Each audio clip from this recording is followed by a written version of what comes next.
Hi guys, and welcome to today's session of the Hindu Decode by Geoid. നമ്മളിന്ന് എടുത്തിരിക്കുന്ന news നിങ്ങൾക്കിവിടെ കാണാം. ഈ triangular dynamic in south Asia's power politics. ഇത് പ്രിലിംസിൽ current അഫയേഴ്സിൽ വരുന്നൊരു ടോപ്പിക്കാണ്. അതേപോലെ തന്നെ മെയിൻസിൽ ഇത് GS പേപ്പർ 2 വരുന്നതാണ്. ഇന്ത്യയുടെ നൈബർഹുഡ് റിലേഷൻസും ആണ്. ആ ഒരു ഹെഡിൽ വരുന്നൊരു ടോപ്പിക്കാണിത്. ഓക്കെ. ഇവിടെ നമ്മൾ ആദ്യം തന്നെ നമുക്ക് പറയാനുള്ളത് ഈ അമേരിക്കയും ഇന്ത്യയും പാകിസ്ഥാനും കൂടിയിട്ടുള്ള ഒരു ട്രയാങ്കിളിനെ പറ്റിയിട്ടാണ്. ഓക്കെ. നമ്മുടെ റിലേഷൻഷിപ്പ് എന്നുള്ളത് the relationship between India Pakistan and the US is like A triangle. Okay. എല്ലാവർക്കും ഇന്ത്യക്കാണെന്നുണ്ടെങ്കിലും പാകിസ്ഥാൻ ആണെന്നുണ്ടെങ്കിലും US ആണെന്നുണ്ടെങ്കിലും ഇവർക്ക് എല്ലാവർക്കും ഡിഫറെൻറ്റ് ഇൻട്രസ്റ്റ് ആണുള്ളത്. ഓക്കെ.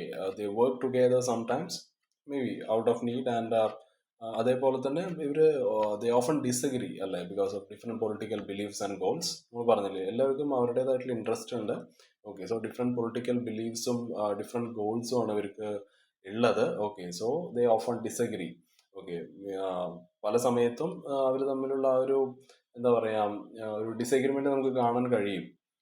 പിന്നെ ഈ ട്രംപ് ആണെന്നുണ്ടെങ്കിൽ ഇപ്പൊ നമുക്കറിയാം, ഈ അസീം മുനീർ എന്ന് പറയുന്ന പാകിസ്ഥാന്റെ ആർമി ചീഫിനെ വൈറ്റ് ഹൗസിലേക്കൊക്കെ വിളിച്ചിട്ടുണ്ടായിരുന്നു ഫോർ എ ഫാൻസി ലഞ്ച്. അതേപോലെ ഹൈ ലെവൽ ടോക്സ് ഒക്കെ നടത്തിയെന്നൊക്കെയാണ് പറഞ്ഞത്. ഓക്കെ. ഇത് ഓർമ്മിപ്പിക്കുന്നത് ഈ ഒരു കോൾഡ് വാർ ടൈമിലൊക്കെ ഈ അമേരിക്കയുടെ ഒരു മെയിൻ ആയിട്ടുള്ള പരിപാടിയായിരുന്നു. അതായത് ഈ കൺട്രീസിനെ ഇപ്പോ മറ്റ് കൺട്രീസിനെ സപ്പോർട്ട് ചെയ്യുന്നത് പോലെ ഇങ്ങനെ കാണിക്കുക ചുമ്മാ. Okay. It is mainly for strategic reasons. Okay. അതിന് വലിയ പ്രത്യേകിച്ച് വാല്യൂ ഒന്നുമില്ല. Okay. This reminds people of cold war times when the US supported countries mainly for strategic reasons, not values. Okay. ഇതിനിടയിൽ ഇപ്പോൾ നമുക്കറിയാം, ഈ ഓപ്പറേഷൻ സിന്ദൂർ ഉണ്ടാവുന്ന ആ ഒരു സമയത്ത് തന്നെ ആ ഒരു കോൺഫ്ലിക്റ്റിനിടയിൽ ട്രംപ് പറഞ്ഞു പുള്ളി നമ്മുടെ ഈ ഒരു കോൺഫ്ലിക്റ്റ് ഇന്ത്യ പാകിസ്ഥാൻ തമ്മിലുള്ള ആ ഒരു പ്രശ്നം തടുക്കാൻ വേണ്ടിയിട്ട് പുള്ളി ട്രേഡ് പ്രഷറൊക്കെ ഇതിൻ്റെ ഇടയിൽ വെച്ചിട്ടുണ്ടായിരുന്നു എന്നൊക്കെയാണ് പുള്ളി പറഞ്ഞത്. നമ്മൾ ഓപ്പൺ ആയിട്ട് പറഞ്ഞു, നമ്മളത് ഓപ്പൺ ആയിട്ട് ഡിനൈ ചെയ്തിട്ടുണ്ടായിരുന്നു. ഓക്കെ. ട്രംപിന്റെ ഒരു ഡിപ്ലോമസി അല്ലെങ്കിൽ വേ ഓഫ് ഡൂയിങ് ഡിപ്ലോമസി എന്നുള്ളത് അത് ഒരു ബിസിനസ് കൈകാര്യം ചെയ്യുന്നത് പോലെയാണ്. ഓക്കെ. അതേപോലെ ഒരു ഗീവ് ആൻഡ് ടേക്ക് പോളിസിയാണ് പുള്ളിക്കുള്ളത്. പുള്ളി ഒരു ബിസിനസ് മാൻ ആണല്ലോ, അപ്പോൾ പുള്ളിയുടെ പോളിസിയും അതേപോലെ തന്നെയാണ്. ഓക്കെ. കാലങ്ങളായിട്ട് നമുക്കറിയാം US-ഉം ഇന്ത്യയും തമ്മിലുള്ള ഒരു റിലേഷൻഷിപ്പ് വളരെ നല്ലതായിരുന്നു. ഓക്കെ. ഇപ്പോഴത്തെ ഒരു സാഹചര്യം നോക്കുകയാണെന്നുണ്ടെങ്കിൽ the situation made India doubt the US loyalty. Okay. Especially after years of being close partners. ഇന്ത്യയും US-ഉം ദേ ഹാഡ് ബിൽഡ് ട്രസ്റ്റ്. അതേപോലെ നമ്മൾ എന്താ പറയുക, ടെററിസത്തിനെതിരെയൊക്കെ നമ്മൾ ഒരുമിച്ച് ഫൈറ്റ് ചെയ്യാൻ നിൽക്കുന്നവരാണ്. ഓക്കെ. അതിനൊക്കെ അങ്ങോട്ടും ഇങ്ങോട്ടൊക്കെ സപ്പോർട്ടാണ്. അതേപോലെ ചൈനയുടെ ഇൻഫ്ലുവൻസ് തടുക്കാൻ വേണ്ടിയിട്ടും നമ്മൾ ഒരുമിച്ച് വർക്ക് ചെയ്യാറുണ്ട് അല്ലേ. പക്ഷെ ട്രംപിന്റെ ഈ ഇന്ന് ഒന്ന് പറഞ്ഞ് നാളെ മറ്റത് മാറ്റി പറയുക, പിന്നെ ഈ ഇടയിൽ വന്നിട്ട് ഈ ഒരു മീഡിയേറ്റർ റോള് കളിക്കുന്ന ആ ഒരു പരിപാടി ഉണ്ടല്ലോ. അത് ഈ ഒരു എന്താ പറയുക, നമ്മുടെ ആ ഒരു റിലേഷനെ കുറച്ചും കൂടി പ്രശ്നത്തിലാക്കുകയാണ് എന്ന് വേണം നമ്മൾ മനസ്സിലാക്കാൻ. നമ്മൾ ട്രംപിന്റെ കാര്യത്തിൽ നമ്മുടെ മുമ്പത്തെ ഡിസ്കഷനിലും നമ്മൾ മെൻഷൻ ചെയ്തിട്ടുണ്ടായിരുന്നു. അതായത് ട്രംപ് ഇന്നൊന്ന് പറയും, നാളെ അത് മാറ്റി പറയും. ഓക്കെ. ഇപ്പോൾ ഈ പാകിസ്ഥാന് മേലുള്ള, അതായത് Trump's changing stance on Pakistan. ആ ഒരു ഇത് നമ്മൾ എടുക്കുന്ന ടൈമിൽ പുള്ളിയുടെ ആദ്യത്തെ ആ ഒരു ഇതിന് മുമ്പുണ്ടായിരുന്ന പുള്ളിയുടെ ആ ഒരു കാലഘട്ടം ഉണ്ടായിരുന്നല്ലോ പ്രസിഡന്റായിട്ട്. ആ ടൈമിൽ പുള്ളി പാകിസ്ഥാനെ നല്ല രീതിക്ക് ക്രിട്ടിസൈസ് ചെയ്തിട്ടുണ്ടായിരുന്നു. Okay. For saying it fights terrorism but still helping terrorist secretly എന്നൊക്കെ പുള്ളി അന്ന് പറഞ്ഞിട്ടുണ്ടായിരുന്നു. തീവ്രവാദത്തിനെതിരെ പാകിസ്ഥാൻ എപ്പോഴും അത് തന്നെയാണല്ലോ പറയുക, ഞങ്ങൾ തീവ്രവാദത്തിനെതിരെയാണ്, അതേപോലെ ഞങ്ങൾ തീവ്രവാദികളൊന്നും സഹായിക്കുന്നില്ല. പക്ഷെ ഇവർ ചെയ്യുന്നത് ടെററിസത്തിനെതിരെ ഞങ്ങൾ ഫൈറ്റ് ചെയ്യുന്നു എന്നൊക്കെ പറഞ്ഞിട്ട് അതിന് തന്നെ സപ്പോർട്ട് ചെയ്യുന്നൊരു സ്റ്റാൻഡാണല്ലോ പാകിസ്ഥാൻ നോർമലി എടുക്കാറ്. ഓക്കെ. അതേപോലെ തന്നെ ഈ തീവ്രവാദികളെ സീക്രറ്റ്ലി സപ്പോർട്ട് ചെയ്യലാണല്ലോ അവരുടെ പരിപാടി. ഓക്കെ. അപ്പോൾ ട്രംപ് ആദ്യം പറഞ്ഞത് ഇങ്ങനെയാണ്. ഓക്കെ. ആദ്യത്തെ ട്രംപിന്റെ ആ ഒരു പ്രസിഡന്റ് കാലഘട്ടത്തിൽ ഇത് ഈ രണ്ടാം വരവല്ല, അതിന്റെ ഫസ്റ്റ് വരവില് പുള്ളി പറഞ്ഞത് ഇങ്ങനെയാണ്. അത് നമ്മുടെ ആ ഒരു നമ്മുടെ ടഫ് ഈ ഒരു ടെററിസത്തിനെതിരെയുള്ള ഇന്ത്യയുടെ ഒരു വളരെ ടഫായിട്ടുള്ള ഒരു സ്റ്റാൻഡായിട്ട് അതുമായിട്ട് മാച്ച് ചെയ്യുന്ന ഒന്നായിരുന്നു അല്ലേ. പിന്നീട് ഇപ്പോൾ രണ്ടാം തവണ വന്നപ്പോൾ ട്രംപ് പിന്നെയും പാകിസ്ഥാനായിട്ട് ഇപ്പോൾ കുറച്ചും കൂടി നല്ല ക്ലോസ് ആയിട്ട് വർക്ക് ചെയ്യാൻ തുടങ്ങിയിട്ടുണ്ട്. ഏകദേശം ഈ $397 മില്യൺ ഒക്കെ ട്രംപ് അപ്രൂവ് ചെയ്തിട്ടുണ്ടായിരുന്നു. ഓക്കെ. ഈ F-16 ഫൈറ്റർ ജെറ്റ് ഉണ്ടല്ലോ, പാകിസ്ഥാൻ്റെ F-16 ഫൈറ്റർ ജെറ്റ് അപ്ഗ്രേഡ് ചെയ്യാൻ വേണ്ടിയിട്ടാണ് ഈ $397 മില്യൺ അപ്രൂവ് ചെയ്തത്. ആൻഡ് എന്നിട്ട് പുള്ളി പറഞ്ഞത് ഈ തീവ്രവാദത്തിനെതിരെ ഫൈറ്റ് ചെയ്യാൻ ഇതുകൊണ്ട് സഹായിക്കും എന്നാണ് ട്രംപ് പറഞ്ഞത്. ഓക്കെ. പിന്നെ യു എസിൻ്റെ ഒഫീഷ്യൽസ് പാകിസ്ഥാനെ വിശേഷിപ്പിക്കുന്നത് ഫിനോമിനൽ പാർട്ട്ണർ എന്നൊക്കെയാണ്. ആൻഡ് ട്രംപ് പിന്നെ പറഞ്ഞിരുന്നു ഈ പാകിസ്ഥാന് ഇറാനെ നന്നായിട്ട് അറിയാം. Okay, Pakistan understands Iran well. So അതുകൊണ്ട് തന്നെ ഒരു ഇറാൻ ഇസ്രായേൽ ടെൻഷൻസിൽ ഹെൽപ്പ് ചെയ്യാൻ പാകിസ്ഥാന് സാധിക്കും എന്ന് ട്രംപ് പറയണ്ടായി. സോ യു എസ് ഒരു സ്ട്രാറ്റജിക് വാല്യൂ ആണ് ഇതിൽ കാണുന്നത് in working with Pakistan again. So ഇവിടെ നമ്മൾ ഇന്ത്യയുടെ കാര്യം എടുക്കുകയാണെന്നുണ്ടെങ്കിൽ ഇന്ത്യ വളരെയധികം ഡിസപ്പോയിൻറ്റഡ് ആണ്. ഓക്കെ, സോ നമ്മളൊരു we thinks that it will weaken our close value based friendship with the U S. So Pakistan ഇവിടെ സെറ്റാണ്. പാകിസ്ഥാൻ നല്ല പ്രതീക്ഷകളൊക്കെയാണ് ഉള്ളത്. ഓക്കെ, പാകിസ്ഥാൻ ഇതിനെ ഈ ഒരു ചാൻസിനെ കാണുന്നത് അവരുടെ തന്നെ ഒരു ഗ്ലോബൽ ഇമേജ് ഇമ്പ്രൂവ് ചെയ്യാനാണ്. ഓക്കെ, പല കാരണത്താൽ ഒരു ഗ്ലോബൽ ഇമേജ് വളരെയധികം പോയി കിടക്കായിരുന്നു പാകിസ്ഥാൻ്റെ. പക്ഷേ ഇപ്പോൾ ഇവർ ഈ ഒരു സിറ്റുവേഷൻ അല്ലെങ്കിൽ ഈ ഒരു ചാൻസിനെ എടുക്കുന്നത് അവരുടെ ഗ്ലോബൽ ഇമേജ് തന്നെ ഇമ്പ്രൂവ് ചെയ്യാൻ വേണ്ടിയിട്ടാണ്. അതേപോലെ തന്നെ ഇൻ്റർനാഷണൽ സപ്പോർട്ട് ഒന്നും കൂടി കിട്ടാൻ വേണ്ടിയിട്ടാണ്. ഓക്കെ, ആൻഡ് നമുക്ക് പറയുകയാണെന്നുണ്ടെങ്കിൽ Pakistan feels hopeful now seeing this as a chance to improve its global image and gain international support again. So നമ്മൾ നമ്മുടെ സ്ട്രാറ്റജിയിൽ കൊണ്ടുവന്ന മാറ്റങ്ങൾ എടുക്കുന്ന ടൈമിൽ, അതായത് ഇന്ത്യയുടെ ആ ഒരു സ്ട്രാറ്റജിക് ഷിഫ്റ്റും നമ്മുടെ റെസ്പോൺസിനെ പറ്റിയിട്ട് പറയുകയാണെന്നുണ്ടെങ്കിൽ ഓപ്പറേഷൻ സിന്ദൂർ തന്നെ എടുക്കാം. ഓക്കെ, അത് നമ്മുടെ ഒരു പുതിയൊരു അപ്രോച്ചാണ്, അല്ലേ, നമ്മളൊരു ന്യൂ നോർമൽ പോളിസിയാണല്ലോ കൊണ്ടുവന്നിരിക്കുന്നത്. ഓക്കെ, നമ്മുടെ PM പറഞ്ഞത് അങ്ങനെയാണല്ലോ, he introduced A new normal. അതിലോട്ട് നമുക്ക് വരാം. സോ ഈ പെഹൽഗാമിൽ ഉണ്ടായിട്ടുള്ള ആ ഒരു ടെറർ അറ്റാക്കിന് ശേഷം നമ്മൾ ഓപ്പറേഷൻ സിന്ദൂർ ലോഞ്ച് ചെയ്തു, അല്ലേ. സോ ഇത് കാണിക്കുന്നത് വളരെ വലിയൊരു ചേഞ്ചാണ്. അതായത് നമ്മൾ പണ്ട് ഈ നമ്മൾ വെറും ഡിഫെൻഡിങ് മാത്രമായിരുന്നു ചെയ്തുകൊണ്ടിരുന്നത്, അല്ലേ. അതായത് നമ്മളെങ്ങനെയാലും ആക്രമിച്ച് കഴിഞ്ഞാൽ നമ്മളത് ഡിഫെൻഡ് ചെയ്യും, അങ്ങനെയായിരുന്നു. തിരിച്ചടി അങ്ങോട്ട് കൊടുക്കുക എന്നുള്ളത് ഉണ്ടായിരുന്നെങ്കിൽ കൂടി അത് കുറവായിരുന്നു എന്ന് വേണം പറയാൻ. ഇത്രയ്ക്ക് അഗ്രസീവായിട്ട് നമ്മൾ തിരിച്ചടിച്ചിട്ടില്ല. So India move from just defending itself to actively hitting back at terror threats. അതേപോലെ നമ്മുടെ PM ഇൻട്രൊഡ്യൂസ് ചെയ്ത ആ ഒരു ന്യൂ നോർമൽ. ഓക്കെ, എന്തായാലും ആവശ്യം വന്നാലും മിലിറ്ററി എന്തായാലും യൂസ് ചെയ്യും, അതിൽ വേറൊരു രണ്ടാമതൊരു ആലോചന ഉണ്ടാവില്ല എന്നാണ് PM പറഞ്ഞത്. ഓക്കെ, എന്തായാലും മിലിറ്ററി കൊണ്ട് തക്കതായിട്ടുള്ള മറുപടി കൊടുക്കും എന്നാണ് പുള്ളി പറഞ്ഞത്. പ്ലസ് അതേപോലെ ഇൻ്റർനാഷണൽ പ്രഷർ പാകിസ്ഥാന് മേലെ കൊണ്ടുവരാൻ ശ്രമിക്കും. ഈ ഒരു തീവ്രവാദത്തിന് സപ്പോർട്ട് ചെയ്യുന്നതിലൂടെ നമ്മൾ പാകിസ്ഥാൻ ഐസൊലേറ്റ് ചെയ്യാനുള്ള ശ്രമങ്ങളാണ് ഇപ്പോൾ നമ്മൾ നടത്തിക്കൊണ്ടിരിക്കുന്നത്. ഓക്കെ, നമ്മുടെ ആ ഒരു ഡിപ്ലോമാറ്റിക് ആയിട്ടുള്ള വഴികളിലൂടെ നമ്മൾ നോക്കുന്നത് പാകിസ്ഥാന് മേലെ ആ ഒരു പ്രഷർ കൊണ്ടുവരാനാണ് ഫോർ സപ്പോർട്ടിങ് ടെററിസം. അതേപോലെ തന്നെ ഐസൊലേറ്റ് പാകിസ്ഥാൻ എന്നുള്ളതാണ്. പിന്നെ നമ്മുടെ മെയിൻ ആയിട്ടുള്ള ഗോൾസ് ആൻഡ് ചാലഞ്ചസ് എന്താണെന്ന് നോക്കുമ്പോൾ ഇന്ത്യക്ക് വേണ്ടത് പാകിസ്ഥാൻ്റെ ആ ഒരു മൈൻഡ് സെറ്റിൽ പാകിസ്ഥാൻ ചേഞ്ച് വരുത്തണം. Okay, India wants to change Pakistan's mind set. Okay, ഈ തീവ്രവാദത്തിനെ പ്രോത്സാഹിപ്പിക്കണ ഇവരുടെ ഒരു പരിപാടി ഉണ്ടല്ലോ. ഓക്കെ, ഇവർ രണ്ടാമത് ആലോചിക്കണം, ഇനി ടെററിസത്തിന് സപ്പോർട്ട് ചെയ്യണോ എന്നുള്ള കാര്യം ഇവർ ആലോചിക്കണം. Okay, so India wants to change Pakistan's mind set so that it thinks twice before supporting terrorism. Okay, so പക്ഷേ നമുക്കിപ്പോൾ വേറെ പല ഇതാണ് നമ്മുടെ ഗോള്. ഓക്കെ, നമ്മുടെ ഗോൾ ഇതാണ്. നമ്മുടെ ചാലഞ്ചിനെ പറ്റിയിട്ട് പറയാനാണെന്നുണ്ടെങ്കിൽ നമുക്ക് വേറെ വലിയ അപകടങ്ങൾ അവിടെയൊക്കെ ഉണ്ട്. മെയിൻലി ഈ ഒരു പാകിസ്ഥാനും ചൈനയും കൂടുതൽ ക്ലോസ് ആവുന്നത് നമുക്ക് ഒട്ടും നല്ലതല്ല, അല്ലേ. അതൊരു 2 ഫ്രോണ്ട് വാറാണ്. ആ ഒരു റിസ്ക്, ആ ഒരു 2 ഫ്രോണ്ട് വാറിൻ്റെ റിസ്ക്കാണ് അവിടെ ഉണ്ടാക്കുന്നത്. So India could be threaten from both sides at the same time. So ഈ ഒരു പാകിസ്ഥാൻ്റെ ഡ്യുവൽ സ്ട്രാറ്റജിയെ പറ്റിയിട്ട് പറയുമ്പോൾ, അതേപോലെ അവരുടെ US-ഉമായിട്ടുള്ള ഈ അടുത്താണല്ലോ ഇത്രയ്ക്ക് ക്ലോസ് ആയത്. ഓക്കെ, ഇവിടെ ഒരു 2 ഫേസ് അപ്രോച്ചാണ് പാകിസ്ഥാൻ ഫോളോ ചെയ്യുന്നത്. ഒരു ഡ്യുവൽ സ്ട്രാറ്റജിയാണെന്ന് വേണം നമ്മൾ മനസ്സിലാക്കാൻ. ഒരു സൈഡിൽ അവരവരുടെ മിലിറ്ററി സ്ട്രെങ്ത്തും കാര്യങ്ങളൊക്കെ കാണിക്കുന്നുണ്ട്, മറ്റേ സൈഡിൽ US-ഉമായിട്ടുള്ള ഒരു ഫ്രണ്ട്ലി ടോക്സും കാര്യങ്ങളൊക്കെ നടക്കുക, ഒരു ഡിപ്ലോമാറ്റിക് ടോക്സ് നടത്തിക്കൊണ്ടിരിക്കുകയാണ്. It tries to stay friendly with US through diplomatic talks. അതേപോലെ ഈ ഒരു നമ്മൾ പറഞ്ഞല്ലോ ഈ ഫീൽഡ് മാർഷൽ ആയിട്ടുള്ള അസീം മുനീർ, പുള്ളിയുടെ ഒരു പവർ, ഓക്കെ, അത് കാണിക്കുന്നത് പാകിസ്ഥാൻ്റെ പൊളിറ്റിക്സിലും ഫോറിൻ പോളിസിയിലും പുള്ളിക്കാണ് റോള്. ഓക്കെ, പുള്ളി ഒരു ഫീൽഡ് മാർഷലാണെന്ന് ആലോചിക്കണം. Making Asim Munir field marshal shows that the military runs the show. Okay, military runs the show in പാകിസ്ഥാൻസ് politics and foreign policy. Okay, military ആണ് അവിടെ കൺട്രോളിലുള്ളത്. അതേപോലെ തന്നെ ഇപ്പോൾ Pakistan tries to stay important on world stages. U എസുമായിട്ട് ഉള്ള ആ ഒരു ട്രേഡ് ടോക്സ്, അതായത് മെയിൻലി ഈ റയർ എർത്ത് മിനറൽസിൽ അതിൽ ഫോക്കസ് ചെയ്തുകൊണ്ടുള്ളതാണ്. ഓക്കെ, ഇത് ഈ ഡിഫൻസിലും ടെക്നോളജിയിലൊക്കെ യൂസ് ചെയ്യാൻ പറ്റും. പ്രത്യേകിച്ച് നമ്മുടെ ട്രംപ് അവിടെ ഉള്ളതുകൊണ്ട് ഓക്കെ, പുള്ളിക്ക് ബിസിനസ് ആണല്ലോ മെയിൻ. അപ്പോൾ പുള്ളി ഇപ്പോൾ ഈ പാകിസ്ഥാനുമായിട്ട് നടത്തിക്കൊണ്ടിരിക്കുന്ന ഈ ഒരു ട്രേഡ് ടോക്കുകളിലൊക്കെ അവർ മെയിനായിട്ട് ഫോക്കസ് ചെയ്യുന്നത് റയർ എർത്ത് മിനറൽസിലാണ്. Okay, used in technology and defence. അതേപോലെ അമേരിക്കൻ കമ്പനീസുമായിട്ട് ബിസിനസ് ടൈസൊക്കെ ഇവരിപ്പോൾ ബിൽഡ് ചെയ്തുകൊണ്ടിരിക്കുകയാണ് പാകിസ്ഥാൻ. പാകിസ്ഥാൻ്റെ ഏറ്റവും വലിയ അഡ്വാൻറ്റേജ് എന്ന് പറയുന്നത് അവരുടെ ആ ഒരു ജോഗ്രഫിയാണ്. അവരവരുടെ ആ ഒരു ലൊക്കേഷനാണ് അവർ മെയിനായിട്ട് ഉപയോഗിക്കുന്നത്. ഓക്കെ, പാകിസ്ഥാൻ നമുക്കറിയാം. പാകിസ്ഥാൻ എന്നുള്ളത് it is between key regions like ഇത് ചൈന, ഇന്ത്യ, നമ്മുടെ ഇറാൻ, അഫ്ഗാനിസ്ഥാൻ. ഓക്കെ, വളരെ കീ ലൊക്കേഷനാണ്.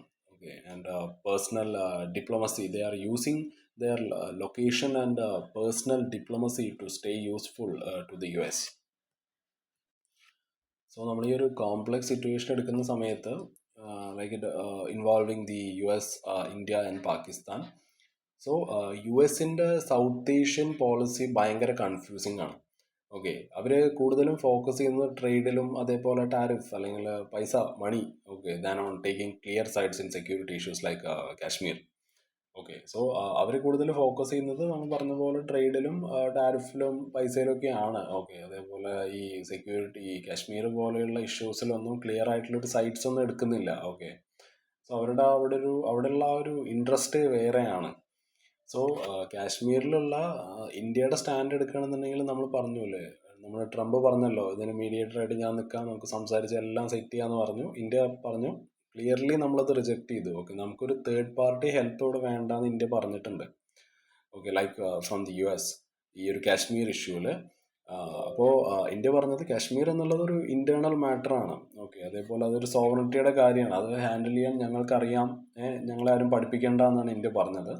പക്ഷേ പാകിസ്ഥാൻ്റെ കേസ് എടുക്കുകയാണെന്നുണ്ടെങ്കിൽ പാകിസ്ഥാന് വേണ്ടത് ഇതിൽ US ഇൻവോൾവ് ചെയ്യണം എന്നാണ് പാകിസ്ഥാൻ പറഞ്ഞത്.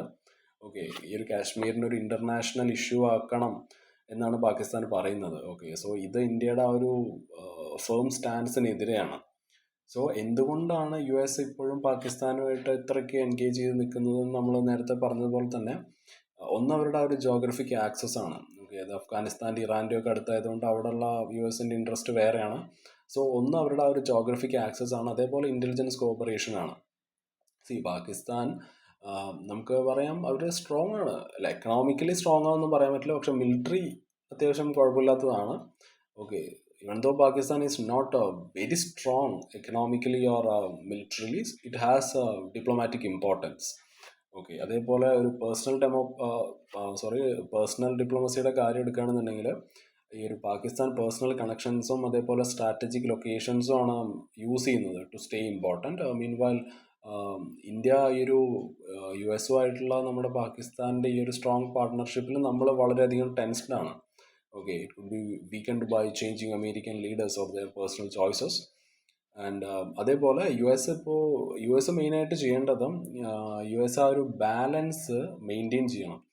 ഓക്കെ, അതായത് ഇവരുടെ ഈ ട്രേഡും അതേപോലെ ഈ ഒരു സെക്യൂരിറ്റി കോപ്പറേഷനൊക്കെ ഇതൊക്കെ ഷോർട്ട് ടേം ഡീൽസ് ആണ്. ഓക്കെ, സോ ഈ ഷോർട്ട് ടേം ഡീൽസിന് അതേപോലെ ഇന്ത്യ ആയിട്ടുള്ള ആ ഒരു ലോങ് ടേം ഫ്രണ്ട്ഷിപ്പ് ഉണ്ടല്ലോ, അതും ഇതുമായിട്ടുള്ള ആ ഒരു ബാലൻസ് US മെയിൻറ്റെയിൻ ചെയ്യണം. ഇന്ത്യ ആണെന്നുണ്ടെങ്കിലും പാകിസ്ഥാൻ ആണെന്നുണ്ടെങ്കിലും they are trying to pull the US in their favour.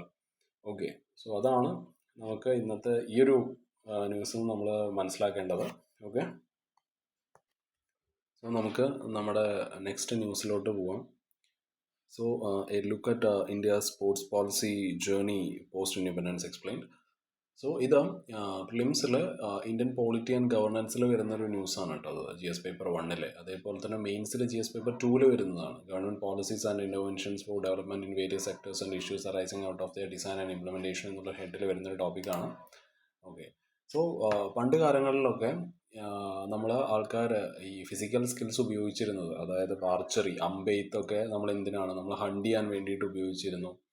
നമ്മൾ റെസ്ലിംഗ് യൂസ് ചെയ്തത് നമ്മളെ തന്നെ പ്രൊട്ടക്റ്റ് ചെയ്യാൻ വേണ്ടിയിട്ട്, to protect our self we have used wrestling. നമ്മൾ സ്വിമ്മിങ് യൂസ് ചെയ്തിട്ടുണ്ടായിരുന്നു അല്ലേ, ഈ മെയിൻലി ഈ റിവേഴ്സൊക്കെ മുറിച്ച് കടക്കാൻ വേണ്ടിയിട്ടും, ടു ക്രോസ് റിവേഴ്സ്, ഓക്കെ, അതിന് വേണ്ടി നമ്മൾ സ്വിമ്മിങ് ഉപയോഗിച്ചിരുന്നു. അതേപോലെ ക്ലൈംബിങ് നമ്മൾ ഉപയോഗിച്ചിരുന്നു. ഓക്കെ, അത് ടു എസ്കേപ്പ് ഡേഞ്ചർ. ആൻഡ് അതേപോലെ ഫുഡ് കളക്ട് ചെയ്യാൻ നമ്മൾ ക്ലൈംബിങ് ഒക്കെ ഉപയോഗിച്ചിട്ടുണ്ടായിരുന്നു. സോ ഈ ആർച്ചറി ആണെങ്കിലും റെസ്ലിംഗ് ആണെന്നുണ്ടെങ്കിലും സ്വിമ്മിങ് ആണെന്നുണ്ടെങ്കിലും ക്ലൈംബിംഗ് ആണെന്നുണ്ടെങ്കിലും we use these things just to survive. Okay, ആ ഒരു ടൈമിൽ, പ്രീ ഹിസ്റ്റോറിക് ടൈംസിൽ. പിന്നീട് കാലങ്ങൾ കഴിഞ്ഞപ്പോൾ survival was no longer the only goal. When survival was no longer the only goal, ഈ സ്കിൽസ് പിന്നീട് സ്പോർട്സ് ആയിട്ട് മാറുകയാണ് ചെയ്തത്. ഓക്കെ, അത് നമ്മൾ വിനോദത്തിനും ഫിറ്റ്നസ്സിനും കോമ്പറ്റീഷനൊക്കെ വേണ്ടിയിട്ട് ആയിട്ട് അത് മാറി. എക്സാമ്പിളായിട്ട് നമുക്കറിയാം, ഒരു അമ്പെയ്ത്ത് അല്ലെങ്കിൽ ആർച്ചറി, അതൊരു സ്പോർട്ടായി. ഓക്കെ, ഈ റെസ്ലിംഗ് നമ്മൾ പണ്ട് കാലത്ത് we have use them to protect our self. ഇപ്പോൾ it become a part of Olympics അല്ലേ. സ്വിമ്മിങ് ഒരു തരത്തിലുള്ള മത്സരമായി, ഇറ്റ് ബിക്കം എ റേസ്. അതേപോലെ ക്ലൈംബിംഗ് ആണെന്നുണ്ടെങ്കിൽ അതൊക്കെ ഒരു അഡ്വഞ്ചർ സ്പോർട്ടിലോട്ടൊക്കെ മാറിക്കഴിഞ്ഞു. So what once helped people stay alive slowly became games and sports alive that we enjoy today. So നമുക്ക് 47-ൽ സ്വാതന്ത്ര്യം കിട്ടിയതിന് ശേഷം, after India became independent in 1947, നമ്മുടെ മെയിനായിട്ടുള്ള ഫോക്കസ് നമ്മൾ പോവർട്ടി ഫൈറ്റ് ചെയ്യുക, അതേപോലെ ഹെൽത്ത് ഇമ്പ്രൂവ് ചെയ്യുക, സ്കൂളുകൾ കെട്ടുക, ബിൽഡിംഗ് സ്കൂൾസ് എന്നുള്ളതൊക്കെ ആയിരുന്നു. സോ സ്പോർട്സ് എന്നുള്ളത് നമുക്ക് ആ ഒരു ടൈമിൽ ഒരു വലിയൊരു പ്രയോറിറ്റി ആയിരുന്നില്ല. ഓക്കെ, പക്ഷേ പ്രയോറിറ്റി അല്ലെങ്കിൽ കൂടി ചില ഇമ്പോർട്ടൻ്റ് ആയിട്ടുള്ള തിങ്സ് നടന്നിട്ടുണ്ട്. അതായത് 1951 നമ്മൾ ആദ്യമായിട്ട് നമ്മളാണ് ഫസ്റ്റ് ഏഷ്യൻ ഗെയിംസ് ഹോസ്റ്റ് ചെയ്യുന്നത് ഇന്ത്യയിൽ. Okay, India hosted the first Asian Games and it is a big sport event for Asia അല്ലേ. ഏഷ്യൻ ഗെയിംസ് എന്നുള്ളത് it is a very big sport event for Asia അല്ലേ. So ഇന്ത്യയാണ് host ചെയ്തത് 1951. അതേപോലെ തന്നെ 1954 നമ്മൾ ഈ All India Council of Sports form ചെയ്യുകയുണ്ടായി. ഓക്കെ, ഒരു സ്പോർട്സ് ഡെവലപ്പ് ചെയ്യാൻ വേണ്ടിയിട്ടായിരുന്നു. പക്ഷെ ഒരുപാട് സാമ്പത്തികമായിട്ടുള്ള പ്രശ്നങ്ങൾ ഉണ്ടായിരുന്നു. And it made it hard for athletes to take part in many events. അതിനുശേഷം 30 വർഷത്തിന് ശേഷം, സോ ഈ ഒരു 30 വർഷത്തിന് ശേഷമല്ല, 30 വർഷത്തോളം വലിയ മാറ്റങ്ങളൊന്നും നമ്മുടെ സ്പോർട്സ് പോളിസിയിൽ ഉണ്ടായിട്ടില്ല. Okay, there were no big changes in sports policy for about 30 years after that. പക്ഷേ എന്നിരുന്നാൽ കൂടി ഇന്ത്യ ചില ഏരിയാസിൽ നമ്മൾ അടിപൊളിയായിരുന്നു. Yet India did well in some areas. Okay, ഈ നമ്മുടെ ഹോക്കി ടീം ഉണ്ടല്ലോ, അതായത് ആണുങ്ങളുടെ മെൻസ് ഹോക്കി ടീം എന്നുള്ളത്, it is one of the best in the world. Okay, നമ്മൾ ഒരുപാട് ഒളിമ്പിക് മെഡൽസ് അടിച്ചിട്ടുണ്ട് ഈ 1920 ടു 1980 ഈ ഒരു ടൈമിൽ. അതേപോലെ തന്നെ വേറെ ഒരുപാട് ഫേമസ് അത്ലീറ്റ്സ് വന്നിട്ടുണ്ട്. Okay, also they made India very proud. അറിയാം, റണ്ണിങ്ങിൽ മിൽഖ സിംഗ് അല്ലെ, അതേപോലെ ഗുർബജൻ സിംഗ്. ഓക്കെ, ഗുർബജൻ സിംഗ് തന്നെയാണ് കേട്ടോ, അല്ലാണ്ട് ഹർഭജൻ സിംഗ് അല്ല, ഗുർബജൻ സിംഗ്. ഓക്കെ, പുള്ളിയുടെ സ്പോർട്ട് ഡെക്കാത്തലോൺ ആയിരുന്നു. ഡെക്കാത്തലോൺ അറിയില്ല, ഡെക്കാത്തലോൺ ഒരു 10 സ്പോർട്ട് ഇവൻറ്റ്സ് ആണത് ഡെക്കാത്തലോൺ. ഓക്കെ, 2 ദിവസമായിട്ടാണ് നടക്കുക. ഏകദേശം എനിക്ക് തോന്നുന്നു ആദ്യത്തെ ദിവസം 100 മീറ്ററും ലോങ് ജമ്പും ഷോർട്ട് പുട്ടൊക്കെയാണ്, 400 മീറ്റേഴ്സും പിന്നെ ഹൈ ജമ്പൊക്കെ ഉണ്ടാകുമെന്ന് തോന്നുന്നു. രണ്ടാമത്തെ ദിവസം 110 മീറ്ററിൻ്റെ ഹഡിൽസും പിന്നെ ഡിസ്കസ് ത്രോ, പോൾ വോൾട്ട്, അതുപോലെ ജാവലിൻ ത്രോ, പിന്നെ ഈ 1500 മീറ്റർ റണ്ണൊക്കെ ഉണ്ടാവും. സോ ഇതിൻ്റെ വിന്നർ എന്നുള്ളത് ഈ ഇതിലെല്ലാത്തിലും കൂടിയിട്ട് ഹയസ്റ്റ് സ്കോർ ചെയ്യുന്ന ആളാണ്. Okay, across all the 10 events ആളായിരിക്കും വിന്നർ. സോ അതിൽ ഗുർബജൻ സിംഗ് വളരെ ഫേമസ് ആയിരുന്നു. അതേപോലെ ആദ്യത്തെ ഇന്ത്യൻ വുമൺ ആയിരുന്നു മറ്റേ Kamaljeet Sandhu. Okay, she have von gold medal at the Asian games. So ഇത്രയും നമുക്ക് പറഞ്ഞല്ലോ, ഈ സ്പോർട്സിന് ഇത്രയും കുറവ് സപ്പോർട്ട് കൊടുത്തിട്ട് പോലും some sports and athletes shone brightly. പിന്നീട് ഇതൊക്കെ കഴിഞ്ഞിട്ട് ഏകദേശം 80s ഒക്കെ കഴിഞ്ഞപ്പോൾ, നമ്മുടെ 1980s ഒക്കെ കഴിഞ്ഞപ്പോൾ ഇന്ത്യ കുറച്ചും കൂടി സീരിയസ് ആയിട്ട് എടുക്കാൻ തുടങ്ങി സ്പോർട്സിനെ. Okay, India slowly started to take sports more seriously. അങ്ങനെ 1982 ഇന്ത്യ ഏഷ്യൻ ഗെയിംസ് ഹോസ്റ്റ് ചെയ്യുകയുണ്ടായി. ഓക്കെ, സോ അങ്ങനെ ഹോസ്റ്റ് ചെയ്തപ്പോൾ it has push the government to create a department of sports. Okay, അതേപോലെ തന്നെ നമ്മൾ ആദ്യമായിട്ട് 84 നമ്മൾ the first national sports policy നമ്മൾ ലോഞ്ച് ചെയ്തു. സോ ഈ ഒരു പോളിസിയുടെ മെയിൻ ആയിട്ടുള്ള എയിം എന്താണെന്ന് വെച്ചാൽ സ്പോർട്സ് ഫെസിലിറ്റീസ് ഇമ്പ്രൂവ് ചെയ്യുക എന്നുള്ളതായിരുന്നു. നമ്മൾ ആ ഒരു ഇൻഫ്രാസ്ട്രക്ചർ കുറച്ച് സെറ്റ് ചെയ്ത് കൊടുക്കുക, to build better sports facilities. അതേപോലെ തന്നെ ഒരുപാട് ആൾക്കാരെ എൻകറേജ് ചെയ്യുക. ഓക്കെ, ഈ ഒരു സ്പോർട്ടിലോട്ട് എൻകറേജ് ചെയ്യുക, ഒരു മാസ് പാർട്ടിസിപ്പേഷൻ കൊണ്ടുവരിക.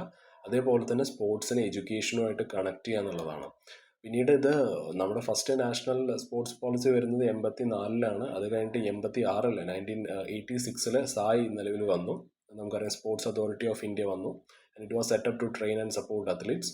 പക്ഷേ ഇതെല്ലാം ചെയ്തെങ്കിൽ കൂടി ബാക്കിയുള്ള ലോകം ഇമ്പ്രൂവ് ചെയ്തുകൊണ്ടിരിക്കുകയായിരുന്നു സ്പോർട്സിൽ. പക്ഷെ നമ്മൾ ഒരുപാട് സ്ട്രഗിൾ ചെയ്തുകൊണ്ടിരിക്കുകയായിരുന്നു. നമ്മുടെ ആ ഒരു പുവർ സിസ്റ്റവും അതേപോലെ ഈ വളരെ കുറവ് സപ്പോർട്ടും കാരണം നമ്മൾ ഭയങ്കരധികം സ്ട്രഗിൾ ചെയ്തുകൊണ്ടിരിക്കുമ്പോൾ ലോകം സ്പോർട്സിൽ എവിടെയോ എത്തിക്കഴിഞ്ഞിരുന്നു ആ ടൈമിൽ. പിന്നീട് 1991-ൽ എക്കണോമിക് ലിബറലൈസേഷനൊക്കെ കഴിഞ്ഞ് ചില ചേഞ്ചസ് വന്നു. അതായത് with more interest and investment in sports. 97-ൽ ഒരു പുതിയൊരു ഡ്രാഫ്റ്റ് പോളിസി സജസ്റ്റ് ചെയ്തത് സ്റ്റേറ്റും സെൻട്രൽ ഗവൺമെൻറ്റും കൂടിയിട്ട് ഒപ്പം വർക്ക് ചെയ്യണം, ഓക്കെ, സ്പോർട്സ് ഇമ്പ്രൂവ് ചെയ്യാൻ വേണ്ടിയിട്ട്. അപ്പോൾ നമുക്കതൊന്ന് മനസ്സിലാവുന്ന 80-കൾക്ക് ശേഷം, അതായത് from 1980s India began building ആ സ്പോർട്സ് സിസ്റ്റം. ബട്ട് നമ്മളെ പ്രോഗ്രസ് വളരെയധികം കുറവായിരുന്നു ആൻഡ് ഇറ്റ് വാസ് അൺഈവൺ. പിന്നീട് ഈ ഒരു 2000s 2000 ആ ഒരു കാലഘട്ടം കഴിഞ്ഞപ്പോൾ 2000-ങ്ങളിൽ തന്നെ, അതായത് 2000-ൽ, അതായത് നമ്മുടെ ministry of youth affairs and sports start ചെയ്തു.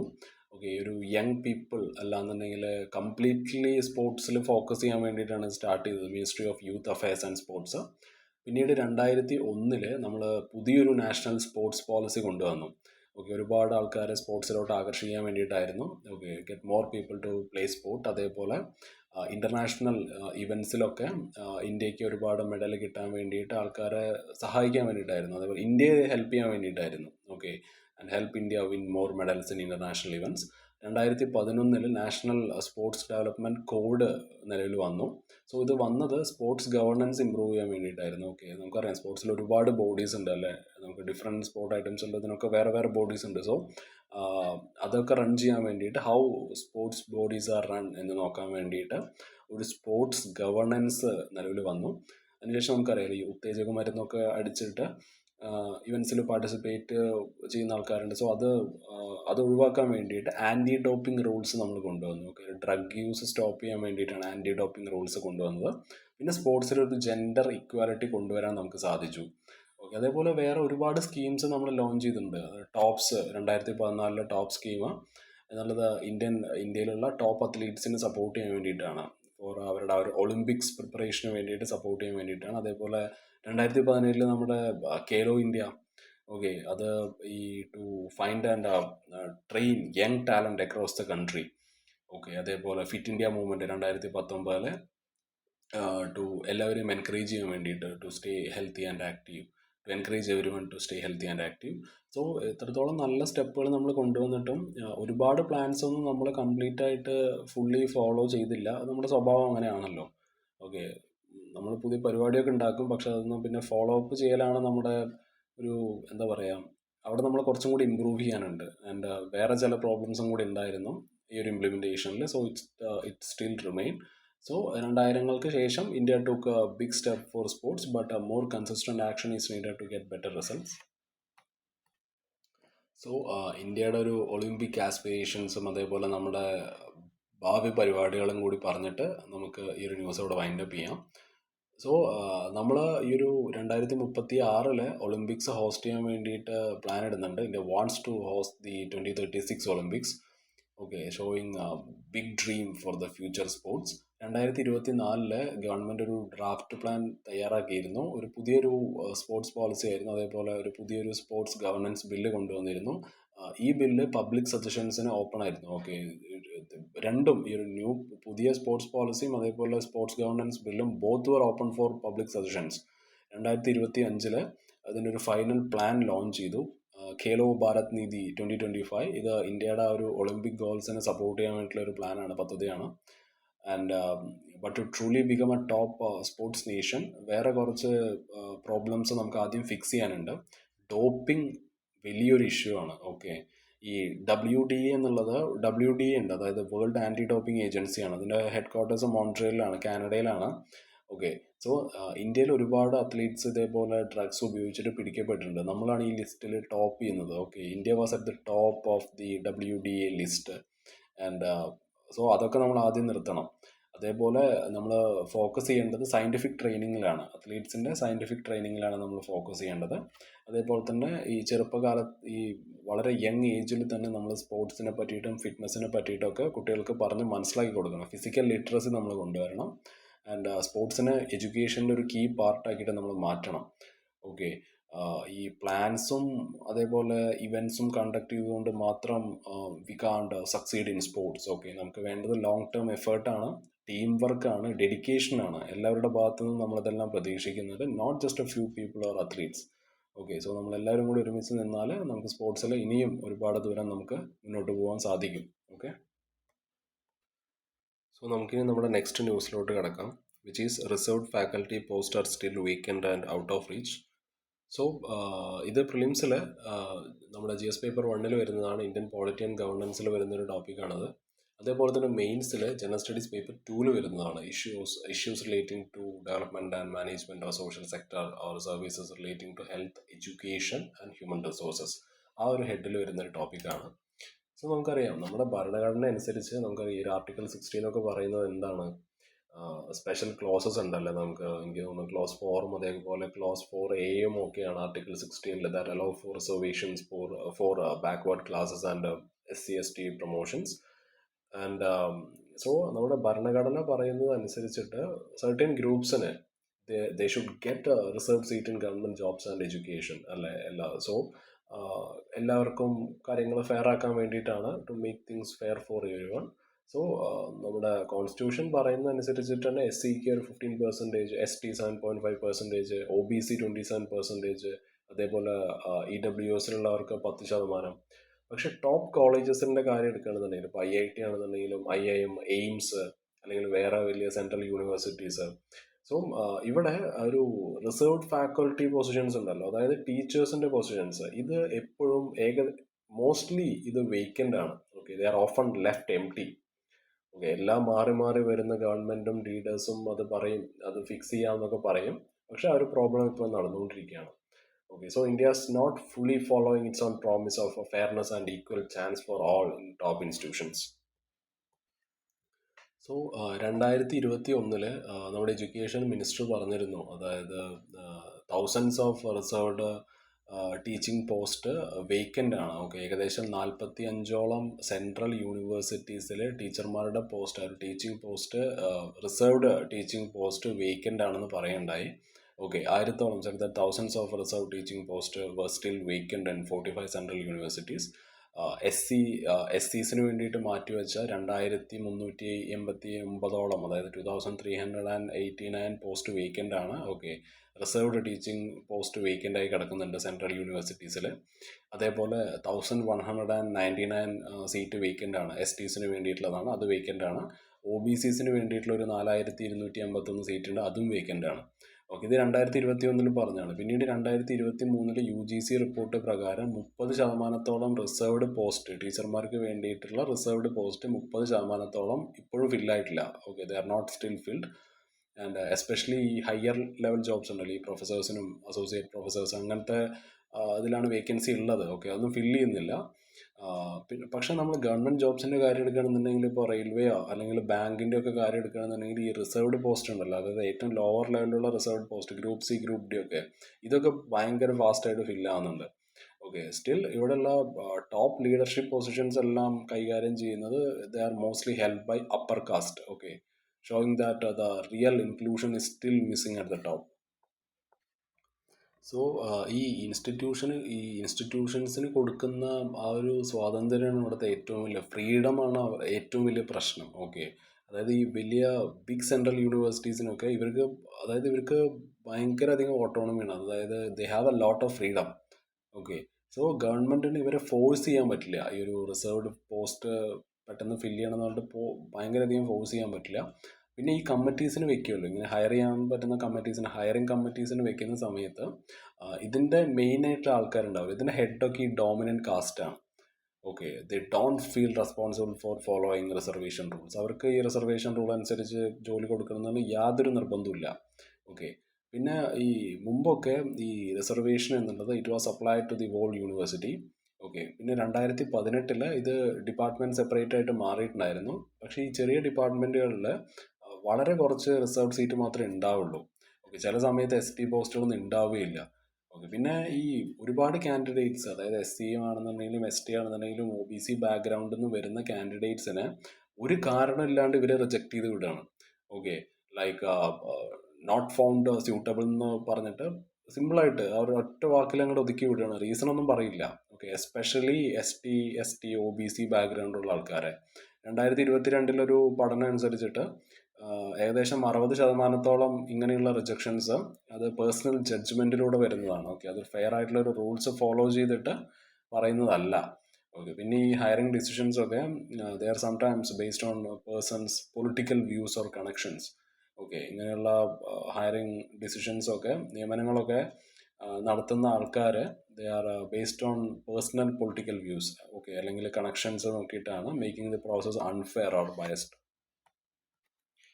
സോ ഇങ്ങനെയുള്ള ഈ ഒരു പ്രശ്നങ്ങൾ ഫിക്സ് ചെയ്യാൻ വേണ്ടിയിട്ട് നമുക്ക് ചെയ്യാൻ പറ്റുന്നത് സ്ട്രിക്റ്റ് ആയിട്ടുള്ള റൂൾസ് കൊണ്ടുവരിക എന്നുള്ളതാണ്. ഓക്കെ, അതേപോലെ ഓഡിറ്റ് റെഗുലറായിട്ട് നടത്തുക. അതായത് ഈ UGC റൂൾസൊക്കെ പ്രത്യേകിച്ച് റിസർവേഷനെ പറ്റിയിട്ടുള്ള UGC റൂൾസൊക്കെ ക്ലിയർ ആയിട്ട് ഫോളോ ചെയ്യേണ്ടതെന്ന് ഉറപ്പ് വരുത്തണം.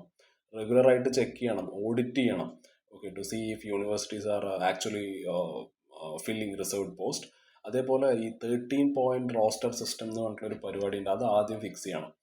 ഈ 13 പോയിന്റ് റോസ്റ്റർ എന്നുള്ളത് ഇത് ശരിക്കൊരു എങ്ങനെ റിസർവേഷൻ കൊടുക്കണം എന്നുള്ളതിന് വേണ്ടിയിട്ടുള്ളൊരു മാർഗനിർദ്ദേശമാണെന്ന് പറയും. It is a way to give reservation, especially ഈ ടീച്ചേഴ്സിനെ ഹയർ ചെയ്യാൻ വേണ്ടിയിട്ട്.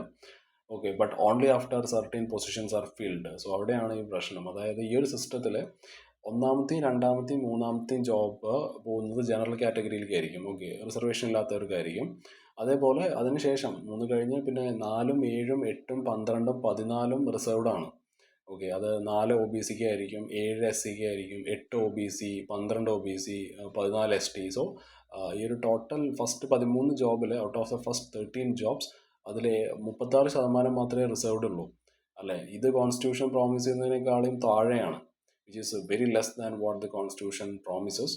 ഇവിടെയുള്ള പ്രശ്നം എന്താണെന്ന് വെച്ചാൽ ഈ ഒരു ചെറിയ ഡിപ്പാർട്ട്മെൻറ്റ്സിൽ, അതായത് വളരെ കുറവ് ജോബ് വേക്കൻസി ഉള്ള സ്ഥലങ്ങളിൽ ഇവിടെ ചില സമയത്ത് റിസർവ്ഡ് പോസ്റ്റേ ഉണ്ടാവില്ല. എസ്പെഷ്യലി നമ്മുടെ STസിൻ്റെ കാര്യമൊക്കെ പറഞ്ഞാൽ അവിടെ പോസ്റ്റേ ഉണ്ടാവില്ല. സോ ഇതൊരു അണ്ടർ റെപ്രസെൻറ്റേഷൻ ഉണ്ടാക്കും.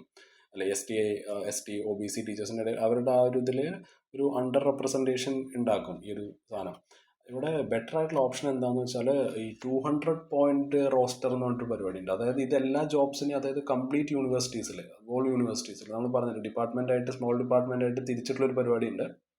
ഓക്കെ, അങ്ങനെ ഇല്ലാണ്ട് ഒരു ഡിപ്പാർട്ട്മെൻ്റ് അല്ലാണ്ട് ഇതിനെ it counts all jobs in the whole university. Okay, not just one department.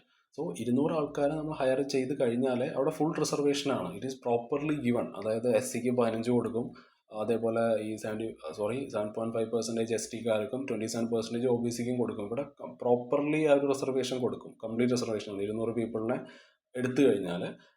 പക്ഷേ the system is fair and ഇതാണ് ഈ ഒരു കോൺസ്റ്റിറ്റ്യൂഷൻ ബെറ്റർ ആയിട്ട് ഫോളോ ചെയ്യുന്ന ഒരു സിസ്റ്റം. ഈ 200 പോയിന്റ് റോസ്റ്റർ സിസ്റ്റമാണ്, അതൊന്ന് അറിഞ്ഞു വെച്ചാൽ മതി. ഓക്കെ, അതേപോലെ നമ്മൾ പറഞ്ഞില്ല, ഒന്ന് സ്ട്രിക്റ്റ് ആയിട്ടുള്ള റൂൾസും ചെക്സും ഒക്കെ കൊണ്ടുവരിക, അതേപോലെ ഈ ഒരു 13 പോയിന്റ് റോസ്റ്റർ സിസ്റ്റം ഫിക്സ് ചെയ്യുക.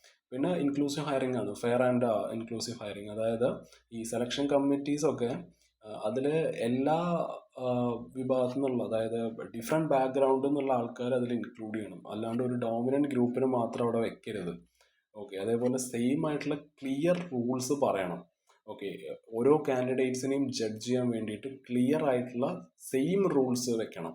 അതേപോലെ ട്രെയിനിങ്, അതായത് give training to leaders to understand and avoid bias. Okay, ഈ ഒരു കമ്മിറ്റീസൊക്കെ വെക്കുമ്പോൾ അടുത്ത ലീഡേഴ്സിനൊക്കെ നല്ല ട്രെയിനിങ് കൊടുക്കുക. അതേപോലെ സ്ട്രോങ് പൊളിറ്റിക്കൽ സപ്പോർട്ട്. അതായത് ഈ ഗവൺമെൻറ് ആദ്യം ആ ഒരു റിയൽ കമ്മിറ്റ്മെൻറ്റ് കാണിക്കണം. ഓക്കെ, സോഷ്യൽ ജസ്റ്റിസിന് വേണ്ടിയിട്ട് ഉള്ള ആ ഒരു റിയൽ കമ്മിറ്റ്മെൻറ്റ് ആദ്യം കാണിക്കേണ്ടത് ഗവൺമെൻറ്റാണ്. അതേപോലെയുള്ള സ്റ്റെപ്പുകൾ എടുക്കണം. They should take active step to reach out and support candidates from marginalised groups. Okay, so ഈ ഒരു ന്യൂസ് കൺക്ലൂഡ് ചെയ്യുമ്പോൾ നമുക്ക് പറയാനുള്ളത്, ഒരുപാട് ഈ ടീച്ചിങ് പോസ്റ്റ് ഉണ്ടല്ലോ, റിസർവ്ഡ് ടീച്ചിങ് പോസ്റ്റ് ഇപ്പോഴും എം ടി ആണ്, അത് വേക്കൻ്റ് ആണ്. ഓക്കെ, ഇത് which goes against the idea of inclusive education. പിന്നെ യൂണിവേഴ്സിറ്റീസ് വെറും പഠിക്കാനുള്ളൊരു സ്ഥലം മാത്രമല്ല അല്ലേ, they should also help to bring equality and social change. So നമ്മുടെ 2020 ന്യൂ എഡ്യൂക്കേഷൻ പോളിസി അനുസരിച്ച് അതിൽ പറയുന്നത് എഡ്യൂക്കേഷൻ എന്നുള്ളത് it should be inclusive and diverse എന്നുള്ളതാണ്.